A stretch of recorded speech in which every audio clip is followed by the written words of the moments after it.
Video like जरूर कर लीजिए और ऐसे वीडियो लगातार फ्री में पाने के लिए चैनल को तुरंत सब्सक्राइब कर लीजिए और बेल आइकन को जरूर टैप कर लीजिए ताकि आगे भी सारे वीडियो आपको मिलते रहे। यूट्यूब में फॉलो करते हैं तो प्लीज ये वाला फ्री टेलीग्राम चैनल जरूर ज्वाइन कर लीजिएगा। सारे नोटिफिकेशन सारे अपडेट यहीं पे आते हैं, ध्यान रखिए। नमस्कार दोस्तों, स्वागत है आप सभी का ऑनलाइन एग्जाम प्रिपरेशन पर, which is the part of study for civil services.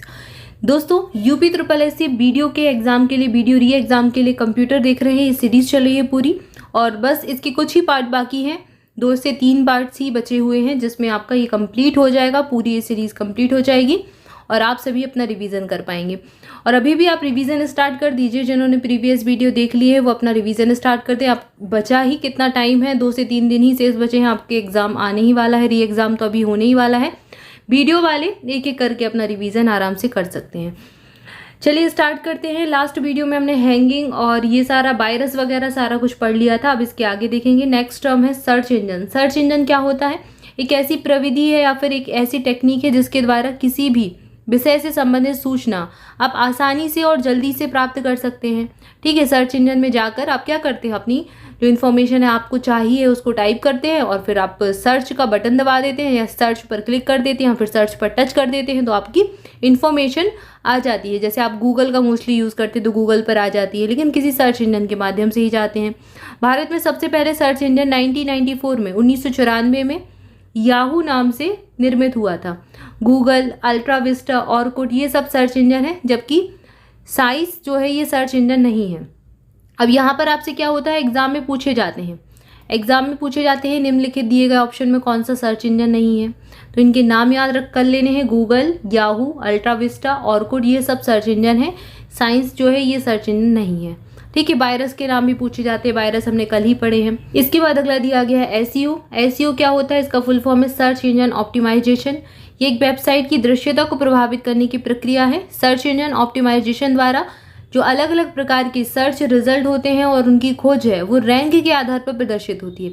जैसे कि आपने अक्सर देखा होगा, अगर आपको जैसे कि आयोग है, यूपी SSS के बारे में कुछ जानना है आपको, जैसे आपको जानना है हाउ टू डाउनलोड योर, आप जैसे आपका अभी एडमिट कार्ड आया है वीडियो का, तो वीडियो एडमिट कार्ड आप ऐसे डाल देंगे। तो आपने जैसे कि गूगल के सर्च जो बॉक्स है उसमें जाकर टाइप किया वीडियो, तो आपके नीचे कई सारी चीज़ें आ जाती हैं। ठीक है, लिंक्स आ जाती हैं, फिर आपको बताने के लिए वो आ जाता है कि वीडियो जिन लोगों ने सर्च किया होगा तो वो टर्म्स आ जाते हैं, यहाँ पर लिखे हुए आ जाते हैं। वो टाइटल वीडियो री एग्ज़ाम 2018, वीडियो री एग्ज़ाम एडमिट कार्ड, वीडियो री एग्ज़ाम, कुछ भी करके ऐसे खूब सारे आ जाते हैं। उसमें से आपको जो चाहिए होता है आप उस पर क्लिक कर देते हैं। तो वो क्या होता है, वो रैंक के हिसाब से आते हैं। जो सबसे ज़्यादा सर्च किया जाता है टाइटल वो सबसे ऊपर रहता है, जो सबसे कम किया जाता है वो सबसे नीचे रहता है। या फिर आप अपना टाइटल डालकर भी सर्च कर सकते हैं। तो ये सब काम करता कौन है? ये काम होता है सर्च इंजन ऑप्टिमाइजेशन का। इसके द्वारा ये सारी चीज़ें जो है प्रदर्शित होती है, सर्च रिजल्ट, और उनकी रैंक के आधार पर आप उसको देख पाते हैं। जैसे वांछित साइट को ऊपर रखा जाता है ताकि उसे अधिक प्रयोक्ता विजिट कर सके, मतलब ज़्यादा से ज़्यादा यूजर्स उसको विजिट कर सकें। ठीक है, जिसका इसमें प्रेजेंटेशन अच्छा होता है, सर्च इंजन एसईओ जिसका अच्छा होता है वो वेबसाइट ज़्यादा चलती है, क्योंकि अगर कोई चीज़ सबसे ऊपर होगी तो लोग बार बार उसी पर टच करेंगे, बार बार उसी को क्लिक करेंगे। ठीक है ना, तो उसकी रैंकिंग अच्छी होती है। ये सब आपको देखने को आप यूज़ तो करते ही हैं, बस छोटे छोटे से टर्म्स हैं, इनके फुल फॉर्म एग्जाम में पूछ सकते हैं, इनके बारे में पूछ सकते हैं, तो ये चीज़ बस याद रखें। इंटरनेट में विशिष्ट सूचना जो है इन्फॉर्मेशन है, फाइल को खोजने में सहायक प्रोग्राम आर्ची होता है। आर्ची क्या होता है? आर्ची इंटरनेट में कोई आप सूचना खोज रहे हैं, किसी फाइल को खोजने में सहायक जो प्रोग्राम है उसको आर्ची कहते हैं। ये एक सर्च इंजन है जिसकी खोज 10 सितंबर 1990 में की गई थी। तो आर्ची अगर आपसे पूछे तो सर्च इंजन है और 10 सितंबर 1990 को इसकी खोज की गई थी। अगला है मल्टीमीडिया उपकरण कंप्यूटर में मनोरंजन के लिए लगाए जाते हैं। तो आपसे ये भी एग्जाम में पूछा जा चुका है प्रश्न कि निम्नलिखित दिए गए ऑप्शन में से किसका प्रयोग मनोरंजन के लिए करते हैं? तो मल्टीमीडिया का किया जाता है। किसी सूचना को प्रस्तुत करने के लिए एक साथ एक से अधिक माध्यम का यूज़ किया जाता है, करना है तो उसे मल्टीमीडिया कहा जाता है, जिसमें कई सारे साधनों का एक साथ यूज़ करना है। जैसे कि सूचना को टेक्स्ट, रेखा चित्र, चित्र, एनिमेशन, आवाज़, वीडियो आदि माध्यमों से भेजा जा सकता है। ठीक है, आजकल तो इसी का ज़माना है। मल्टीमीडिया का कितना ज़्यादा बोलबाला है कहेंगे तो। बच्चे एनिमेशन से कितनी सारी चीज़ें देखते हैं, सीखते हैं, एनिमेशन का यूज़ करके कितनी सारी चीज़ें सिखाई जाती हैं। वीडियो के माध्यम से आप सभी बहुत सारी चीज़ें सीखते हैं। तो ये सारी चीज़ें क्या हैं? मल्टीमीडिया से पॉसिबल हो पाई हैं। अगला है कंप्यूटर विज्ञान के क्षेत्र में VoIP का विस्तारित रूप होता है वॉइस ओवर इंटरनेट प्रोटोकॉल। ठीक है, VoIP इंटरनेट पर आवाज और मल्टीमीडिया सामग्री का प्रसारण है, इसका फुल फॉर्म याद रखें। इसके बाद HTML, ये एक प्रोग्रामिंग लैंग्वेज है, इसका पूर्ण रूप जो है, इसका फुल फॉर्म क्या है, हाइपर टेक्स्ट मार्कअप लैंग्वेज, पहले ही पढ़ चुके हैं।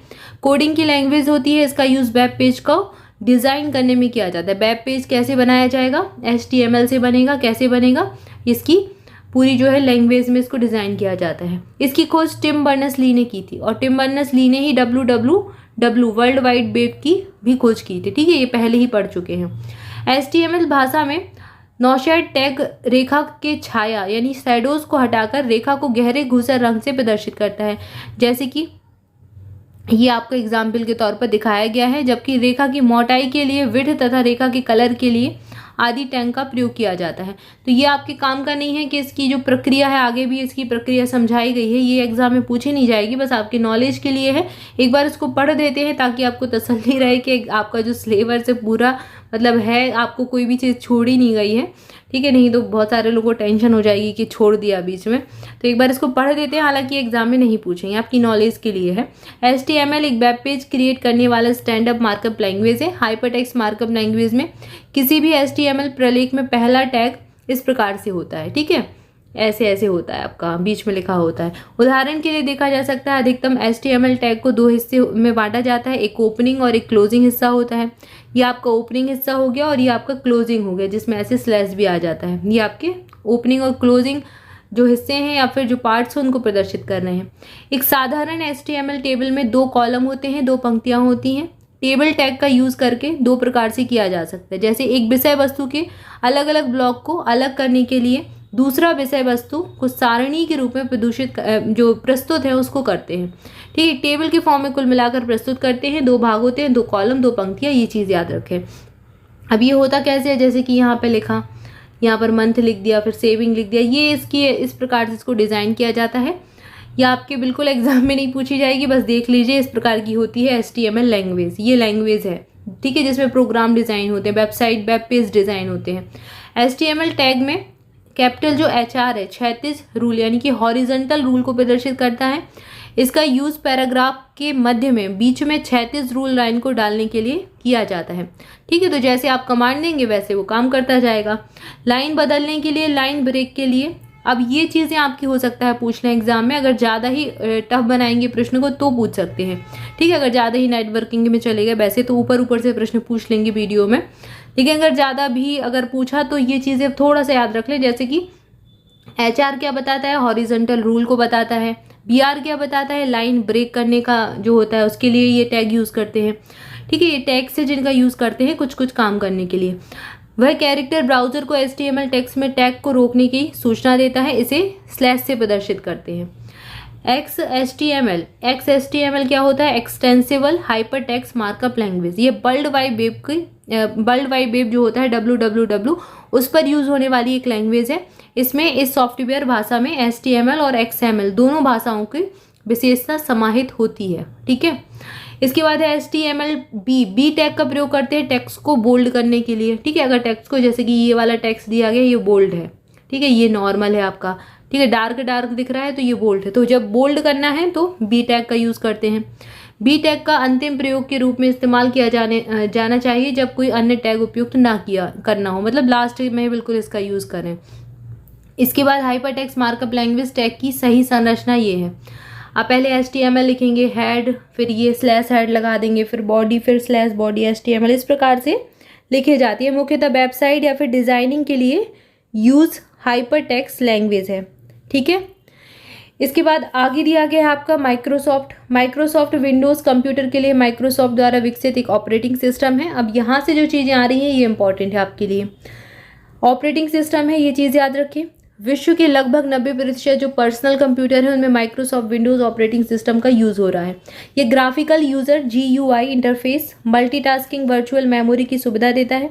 माइक्रोसॉफ्ट विंडोज़ का सबसे पहले स्वतंत्र संस्करण 20 नवंबर 1985 में आया था, जिसे इंटरफेस मैनेजर के नाम से जाना जाता था। तो सबसे ज़्यादा इसी विंडो का यूज़ किया जाता है, माइक्रोसॉफ्ट विंडोज़ ऑपरेटिंग सिस्टम का। ये चीज़ आपको पता ही होगी, आपके लैपटॉप में, कंप्यूटर में आप यूज़ ही करते होंगे। कंप्यूटर में विंडोज़ एक ग्राफिकल यूज़र इंटरफेस है ऑपरेटिंग सॉफ्टवेयर है। इसे माइक्रोसॉफ्ट कॉरपोरेशन ने डेवलप किया है। विंडोज ऑपरेटिंग सिस्टम कंप्यूटर की जटिल संक्रियाओं को आसानी से हल करने के लिए एक आइकन और टूल का यूज करता है। यदि आप विंडोज 98 को विंडोज एक्सपी में बदल देते हैं तो आप वास्तव में अपग्रेड कर रहे हैं। विंडोज 98 को विंडोज एक्सपी से बदलने की क्रिया को अपग्रेड कहा जाता है। ठीक है, क्या कहते हैं? अपग्रेड। अपग्रेड प्रक्रिया में सॉफ्टवेयर या फिर प्रोग्राम को आंशिक या फिर पूर्ण रूप से बदल दिया जाता है। तो अगर आप विंडोज 98 से कहाँ जा रहे हैं, एक्सपी में जा रहे हैं, विंडोज एक्सपी में, तो इसको आप अपग्रेड कर रहे हैं अपनी विंडो को। विंडोज ग्राफिकल यूजर इंटरफेस आधारित प्रचालन सॉफ्टवेयर है, मतलब चलने वाला एक सॉफ्टवेयर है जो आइकन या का बड़े पैमाने पर प्रयोग करता है। आपके कंप्यूटर में जैसे विंडोज जो भी होगी, 98 होगी या फिर कोई भी विंडोज रन करती होगी, आपने देखे होंगे सारे आपके ऐसे आइकन लगे होते हैं। ठीक है, आइकन्स होते हैं, कितने सारे आइकन होते हैं जिससे आप जाकर उसके अंदर जाकर आप यूज़ करते हैं उन चीज़ों का। ठीक है, आपके सारी जो भी प्रोग्राम होते हैं, सॉफ्टवेयर होते हैं, आइकन के रूप में होते हैं। तो इसमें ज़्यादातर आइकन का यूज़ किया जाता है और चिन्हों का। माइक्रोसॉफ्ट विंडोज़ का प्रथम संस्करण 1.0 था जो 20 नवंबर 1985 में आया, जिसे इंटरफेस मैनेजर के नाम से जाना गया। ये पहले देख चुके हैं। ग्राफिकल यूजर इंटरफेस एक ऑपरेटिंग सिस्टम है। यह यूजर और कंप्यूटर के बीच में एक मध्यस्थ का काम करता है। साथ ही साथ एप्लीकेशन सॉफ्टवेयर के लिए प्लेटफॉर्म भी देता है। अब एग्जाम में आपसे पूछ सकते हैं कि निम्नलिखित में से दिया गया कौन सा ऑपरेटिंग सिस्टम है, कौन सा एप्लीकेशन सॉफ्टवेयर है। ठीक है, ये आपसे पूछे जाते हैं। ग्राफिकल इंटरफेस में MS विंडोज जैसा इन्वायरमेंट होता है। इसमें desktop area, icon, file and folder management होता है। ग्राफिकल यूजर इंटरफेस में आइकन, मेनू, रेडियो बटन आदि टूल्स का यूज़ किया करते हैं। सारी चीज़ों का यूज़ करके कंप्यूटर सिस्टम को कमांड देते हैं। ठीक है, तो यहाँ पर आपको ऑपरेटिंग सिस्टम जो कि ग्राफिकल यूजर इंटरफेस है, इसके बारे में बताया जा रहा है, जिसे कार्य करना आसान होता है। एप्पल का मैक, विंडोज़, लाइनक्स आदि GUI के एग्जाम्पल हैं। एप्पल में मैक का यूज़ करते हैं, ठीक है, विंडोज़ का यूज़ करते हैं, लाइनक्स का यूज़ करते हैं। ये सब क्या है? एक प्रकार के ग्राफिकल यूज़र इंटरफेस ही हैं। आइकन एक ग्राफिकल ऑब्जेक्ट है जो आपकी मामी पर एक फाइल या प्रोग्राम को दर्शाता है। ठीक है, कंप्यूटर डेस्कटॉप में आइकन विभिन्न प्रकार के होते हैं, जैसे कि सिस्टम आइकन स्क्रीन के बाईं ओर विंडोज़ द्वारा इंस्टॉलेशन के वक्त ही ऑटोमेटिक तरीके से बना दिया जाता है। शॉर्टकट आइकन इसके निचले बाएं कोने में एरो बनाकर दिए जाते हैं। कुछ ऑब्जेक्ट जैसे एक प्रोग्राम, डॉक्यूमेंट्स, प्रिंटर आदि के लिए आसान एक्सेस प्रदान करते हैं। ठीक है, तो ये आपकी जो है सुविधा के लिए, जैसे आप एंड्रॉयड भी यूज़ करते हैं तो एंड्रॉयड में आपका क्या होता है, फंक्शंस होते हैं, एप्लीकेशन जैसे आप कुछ आप मेन स्क्रीन पर भी रखते हैं, कुछ बैकग्राउंड स्क्रीन पर भी रखते हैं, 2-3 आपकी स्क्रीन होती हैं, आप उसको स्क्रॉल करके ऐसे निकाल लेते हैं। ठीक है, और एक आपके बैकग्राउंड में भी आपके सारे एप्लीकेशन होते हैं। तो इसी प्रकार से कंप्यूटर की जो विंडो होती है, विंडोज़ ये सारी डिज़ाइन रखती है सारे आइकन्स के रूप में, जो अलग अलग प्रोग्राम है, सॉफ्टवेयर है, उनको मैनेज करती रहती हैं। ठीक है, तो कभी कभी आपको मेन स्क्रीन पर दिख जाते हैं, कभी साइड में एरो के रूप में दिखते हैं, कभी कहीं पर दिखते हैं। तो ये आपको बस इसी की प्रोसेस बताई गई है कि इसमें किस प्रकार से क्या होता है। फोल्डर और डॉक्यूमेंट आइकन ये एक प्रकार की आइकन होती है। नॉन सिस्टम आइकन है जिनमें एरो नहीं होता, जिसे ऑब्जेक्ट के लिए बने या फिर उसकी व्याख्या करते हैं। अपने डेस्कटॉप पर एक आइकन को मूव करने के लिए माउस कर्सर को इसके ऊपर ले जाते हैं, बाद में दाएं जो है राइट साइड के माउस के बटन को दबाते हैं, उसे मूव कराते हैं, और इस क्रिया को क्या कहा जाता है? ड्रैगिंग कहा जाता है। जब आप एक आइकन को दूसरी जगह ले जाते हैं माउस की सहायता से, तो इस ले जाने की प्रक्रिया को ड्रैगिंग कहा जाता है, ड्रैगिंग कहते हैं। और ये एग्जाम में पूछा गया प्रश्न है, याद रखें। इसके बाद अगला है, वर्ड प्रोसेसिंग के जरिए क्रिएट की जाने वाली फाइल को डॉक्यूमेंट फाइल कहा जाता है। इसका फाइल एक्सटेंशन नेम .doc होता है, जो डॉक्यूमेंट के पहले 3 अक्षरों को लेकर बनाया जाता है। Word processor window operating system के अंतर्गत काम करता है। इसमें एक पेज होता है जिस पर आप कैरेक्टर टाइप करते हैं, इसमें एडिटिंग करते हैं, मार्जिन सेट करते हैं। कंप्यूटर सिस्टम में पेज फॉल्ट की स्थिति तब होती है जब प्रोग्राम में ऐसे पेज में पहुंचे जो उस समय मुख्य मेमोरी में ना हो। कुल मिलाकर आपको यहाँ पर याद ये रखना है कि वर्ड प्रोसेसिंग के जरिए आप जो फाइल बनाते हैं, जो डॉक्यूमेंट बनाते हैं, फाइल बनाते, क्रिएट करते हैं, उस फाइल को क्या कहते हैं? डॉक्यूमेंट फाइल कहते हैं। और इस फाइल का एक्सटेंशन नेम क्या होता है? .doc, डॉक्यूमेंट, इसका मतलब डॉक्यूमेंट इसका एक्सटेंशन है, तो .doc याद रखें। क्लियर है? इसके बाद आगे बढ़ते हैं। रिसाइकिल बिन आप सब जानते हैं, जो भी चीज़ आप डिलीट करते हैं सबसे पहले यहीं पहुंच जाती है। रिसाइकिल बिन डेस्कटॉप पर डस्टबिन की तरह दिखाई देने वाला आइकन है। जब हम फाइल और फोल्डर को हार्ड ड्राइव से डिलीट करते हैं तो ये वास्तव में डिलीट ना होकर रिसाइकिल बिन में स्टोर हो जाता है। जब आप इस आइकन को खोलते हैं तो रिसाइकिल बिन विंडो खुल जाती है और डिलीट की हुई फाइल, फोल्डर सारा कुछ इसमें दिखता है आपको। इस फाइल और फोल्डर को हमेशा के लिए डिलीट करने के लिए शिफ्ट प्लस डिलीट आप अथवा फाइल फोल्डर सेलेक्ट करके उसे डिलीट बटन दबा देते हैं तो ये हमेशा के लिए डिलीट हो जाते हैं। यदि फाइल और फोल्डर को पुनः उसी स्थान पर भेजना है तो उसे रिस्टोर कर लेते हैं। ठीक है, तो ये ऑप्शन होते हैं, आप सबने यूज़ ही किया होगा। इसके बाद आता है फाइल फ्रेगमेंटेशन। इसका अर्थ होता है फाइल एक पर ना होकर विभिन्न स्थानों पर फैली रहती है, नॉन कंटिन्यूअस है। फ्रेगमेंटेशन तब उत्पन्न होता है जब हार्ड ड्राइव से सूचना को हटा देते हैं और बहुत छोटा सा स्थान बच जाता है। जब नया डाटा सुरक्षित करते हैं तो वहाँ पर एक स्थान पर ना होकर विभिन्न स्थानों पर कई भागों में वो हो जाता है। तो फ्रेगमेंटेशन एक्सेस टाइम को बढ़ा देता है। तो फाइल फ्रेगमेंटेशन क्या होता है, फाइल जब एक जगह पर ना हो कई जगह फैल जाए, ठीक है, तो उसको कहा जाता है फाइल फ्रेगमेंटेशन। ये प्रक्रिया याद रखें, इसका नाम याद रखें, इसका संबंध किससे है ये चीज़ याद रखें। आपसे इतना ही पूछा जाएगा फाइल फ्रेगमेंटेशन क्या होता है, बस। डेस्कटॉप पर तारीख और समय टास्क बार में दाएं कली में दिए, दाएं साइड जो राइट साइड होता है वहां पर दिया जाता है। आप सबने देखा ही होगा डेस्कटॉप जो होता है उसमें राइट साइड में आपकी डेट और टाइम लिखा होता है।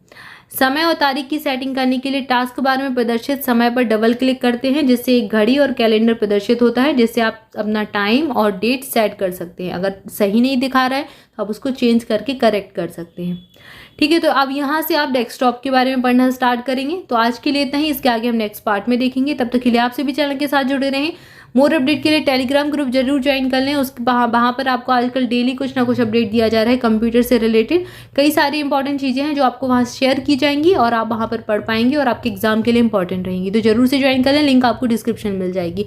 Thank you for watching this video. Thank you so much.